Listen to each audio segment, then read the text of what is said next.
The second point on this slide raises the question of who decides when a service is failing, and will tenants get the opportunity to decide whether they want a change of service provider, even if there are problems with the service.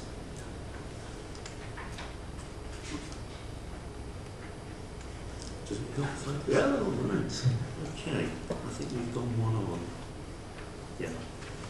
And finally, there are some recommendations about a much wider scope and role for housing associations.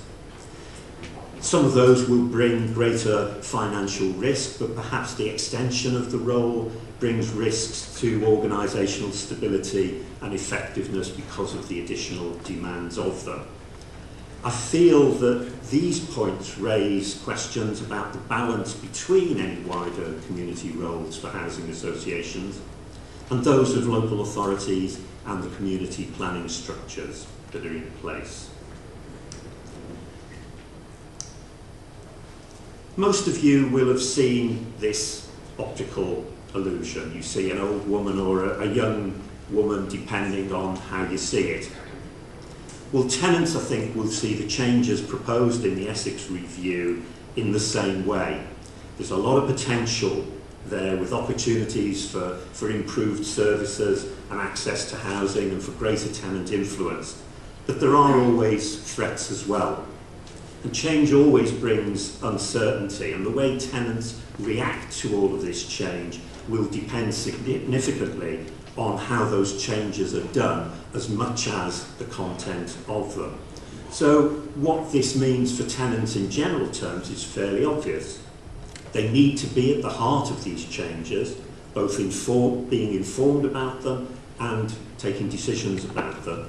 And it will need significant effort and support to provide the wherewithal for tenants to be able to engage effectively with these changes. So let's look at the implications for tenants in a bit more detail. If there's an emphasis on finance and governance at board levels and decision-making levels, then there needs to be support put in for tenants to be able to gear up in the same way to deal with those issues. But at the same time, we need to continue to value the expertise and the practical knowledge that tenants bring to all of this. Those are very high-level functions of tenant participation on boards and decision-making. You won't get the people you need to do that unless there is a feeder belt from a base of a variety of different activities with different levels of commitments, different involvements that brings people through and enables them to function at an informed and higher decision-making level. In the changes around risk and investment, tenants need to be involved in that, and I think there's a huge unanswered question here. If there's increased risk, what happens if it does go wrong and a housing association goes belly up? How the decision's going to be made about that, what's going to happen? It's a what if that perhaps needs some consideration. And finally, self-assessment, lighter touch on housing services. For me, the other side of the equation of self-assessment is systematic scrutiny and accountability to tenants. Now, the report only suggests that self-assessments on services should be discussed with representative groups of tenants and residents. TPAS feels that it needs to be a whole lot more than that, and we feel that there's scope there for the use of tenant inspectors, as some housing associations and local authorities are already doing. Whatever role landlords might play in community development and leadership, or social enterprises and regeneration, it's actually paramount that they aren't the leaders in it, that the community and the residents are the leaders in it in determining priorities and directions.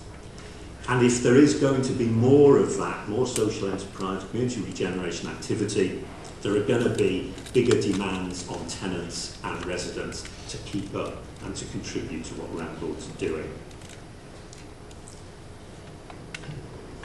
I've spoken about the implications for existing tenants, changes in housing association structures, but at least as much of the Essex review is about provision of affordable housing. And we have a little bit of time to just comment on that.